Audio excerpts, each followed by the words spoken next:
Hello student. आज हम chapter natural vegetation और वाइल्ड लाइफ के क्वेश्चन आंसर को करेंगे। हमारे चैप्टर में क्या है, तो सबसे पहले टिक द करेक्ट ऑप्शन आता है जिसमें 4 अल्टरनेटिव्स दिए रहे हुए हैं। ठीक है, तो सबसे पहला क्वेश्चन है which one of the following types of vegetation does rubber belongs to. तो रबर किस तरह के वनों में मिलता है, तो ट्रॉपिकल एवरग्रीन फॉरेस्ट में।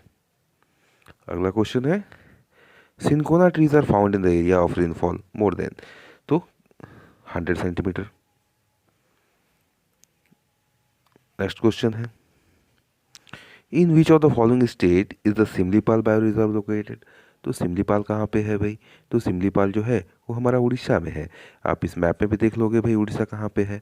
हाँ, चलिए नेक्स्ट है which one of the following bio reserve of India is not include in the world network of bio reserve.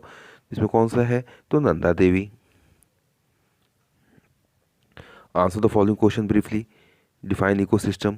तो all plants and an area are interdependent and interrelated to each other in their physical environment, thus forming an ecosystem.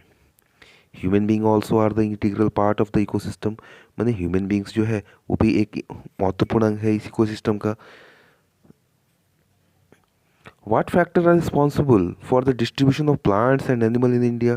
कौन कौन से तत्व हैं, कौन कौन से factors हैं, तो सबसे पहला क्या है कि रिलीफ और क्लाइमेट है। तो रिलीफ में क्या लिखेंगे हम, लैंड और सॉइल, और क्लाइमेट में टेम्परेचर, सनलाइट और precipitation. What is bio reserve, give two example. The term bioreserve refers to a forest area where all types of flora, fauna are preserved in their natural environment। उनके अपने प्राकृतिक environment में इन चीज़ों को preserve करके रखा गया है, मैंने इनको संरक्षित करके रखा गया है। और टू एग्जाम्पल भी देना है, तो सुंदरवन और गल्फ ऑफ मन्नार। सुंदरवन और एक सुंदरवन का फेमस ट्री कौन सा है जिसके ऊपर उसका नाम पड़ा है, तो उसका आप कमेंट में बॉक्स में बताओगे लिख करके कि किस ट्री के नाम पे सुंदरवन डेल्टा का नाम सुंदर पड़ा है। तो ये गल्फ ऑफ मन्नार। ठीक है, name two animals having habitat in the tropical and mountain types of vegetation. दो एनिमल्स के हैबिटेट्स को बताना है भाई, एक तो ट्रॉपिकल, जहाँ पे ट्रॉपिकल टाइप्स ऑफ एरिया में और माउंटेन वाले एरियाज में। तो सबसे पहले है ट्रॉपिकल टाइप्स ऑफ वेजिटेशन में एलिफेंट और मॉन्की। और नेक्स्ट है mountain types of vegetation, flora और फना को डिस्टिंग्विश करना है। तो सबसे पहले flora, natural vegetation growing in a particular area, वो हमारा फ्लोरा हो गया। Flora make it's foods with the help of solar energy. तो प्लांट्स स्पीसीज को हम क्या कह रहे हैं, फ्लोरा कह रहे हैं।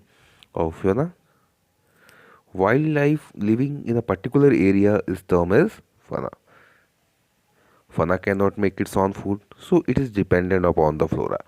फना जो है अपना फूड स्वयं नहीं बनाते हैं, वो डिपेंड रहते हैं किसके ऊपर, फना के ऊपर, फ्लोरा के ऊपर sorry. Distinguish between tropical rain forest और ट्रॉपिकल डिसीडियस फॉरेस्ट। तो ट्रॉपिकल रेन फॉरेस्ट जो है उनको हम क्या बोल रहे हैं, तो एवरग्रीन फॉरेस्ट। फाउंड कहाँ पे मिल रहे हैं, तो heavy rainfall areas 200 centimetre of rain. और forest appears green all the year around as the tree shed their leaves at different time of the year. सालों भर ग्रीन दिखते हैं, क्यों, क्योंकि ये अपने पत्तियों को एक साथ नहीं गिराते हैं। और vegetation is luxuriant, multi layered and great varieties. Commercial important tree कौन कौन से हैं, तो इबोनी, मोहोगनी, रोजवुड, रबर और सिंकोना। ट्रॉपिकल डिसीडियस फॉरेस्ट, तो tropical deciduous forest are found in the region receiving rainfall between 70 centimetre to 200 centimetre. Tree of this forest shed their leave for about 6 to 8 week in a dry summer. एक certain समय पे अपने पत्तियों को ही झड़ा देते हैं।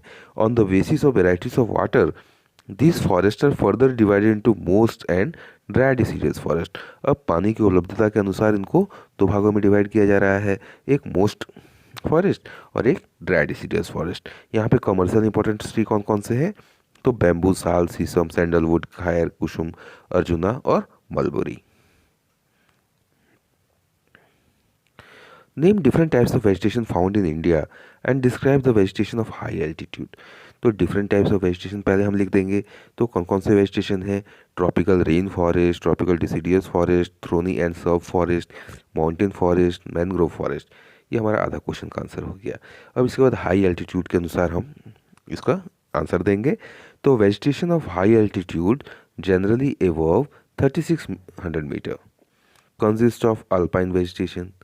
तो अल्पाइन वेजिटेशन में क्या आ रहा है? Silver fir, juniper, pine, birches are common tree of these forests. They get progressively stunted as they reach the snow line. Ultimately, through suburbs, they merge into alpine grassland. और उससे ऊपर जा रहे हैं तो क्या alpine grassland मिल रहा है? At high altitude, moss and lichens from a part of tundra vegetation. तो उससे अधिक ऊपर जा रहे हैं तो कौन सा मिल रहा है? तो mosses और lichens मिल रहे हैं देखने को।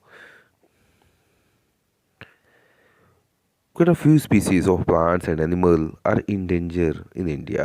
कुछ ऐसे प्लांट्स और एनिमल स्पीसीज हैं जो कि इंडेंजर के कगार पे हैं। तो उसमें प्लांट्स में क्या है, किस कारण से ये इंडेंजर की स्थिति में पहुंच गए हैं? तो few species of plants and animal are endanger in India because of following reason. पहले प्लांट्स का, तो क्या कर रहे हैं हम, बिना सोचे समझे हम फॉरेस्ट को क्लियर करते जा रहे हैं इंडस्ट्रियलाइजेशन के लिए, अर्बनाइजेशंस के लिए, डेवलपमेंट्स के लिए, कंस्ट्रक्शंस ऑफ रोड्स के लिए, डैम्स के लिए, और प्रोवाइडिंग मोर एग्रीकल्चरल एरिया। और आज़ादी के बाद जब हमें क्या चाहिए था, तो अधिक से अधिक एग्रीकल्चरल लैंड चाहिए था। Cutting of tree by the local population which is use as a firewood. और हमारे जो लोकल पॉपुलेशन है वो अधिक से अधिक फायरवुड का यूज़ किया करती थी उस समय। और एनिमल्स का loss of habitat due to clearing of forest. अब हमने फॉरेस्ट काट दिया तो भाई जंगल से जानवर आएंगे कहाँ पे? ठीक है, hunting and poaching by man, killing animal of fur skin medical purpose, making of decoration pieces and to make woolen cloths, chemical and industrial waste have disturb marine life। और इसके साथ साथ जो केमिकल इंडस्ट्रियल वेस्ट जो हमारे नदियों समुद्रों में जा रहे हैं उसके कारण वहाँ की मैरिन लाइफ जो है वो भी इफेक्ट हो रही है। Why has India rich heritage of flora and fauna? तो India has a rich heritage of flora and फाना because India has a vast extent, ranging from mountain region to long coastline of the eastern and western side। मैंने पूरब से लेके पश्चिम तक क्या है, long coast line है हमारी। ठीक है, India has a different climatic condition. आप क्लाइमेट चैप्टर में पढ़े ही हो भाई कि डिफरेंट क्लाइमेटिक कंडीशंस हैं हमारे यहाँ, ranging from desert climate to cold Himalayan region. India has an area of the scantiest rainfall and the highest rainfall in the world. So, a wide variety in relief and climatic condition. इतनी जो विविधता है हमारे climatic condition में are responsible for rich flora and fauna of the country. इसी कारण जो हम जो है बहुत ही अमीर हैं किसमें, तो फ्लोरा एंड फना में। हाँ, at last thanks for watching. Video को सब्सक्राइब करिए, लाइक करिए, अच्छा लगे तो अपने दोस्तों को भी शेयर करिए।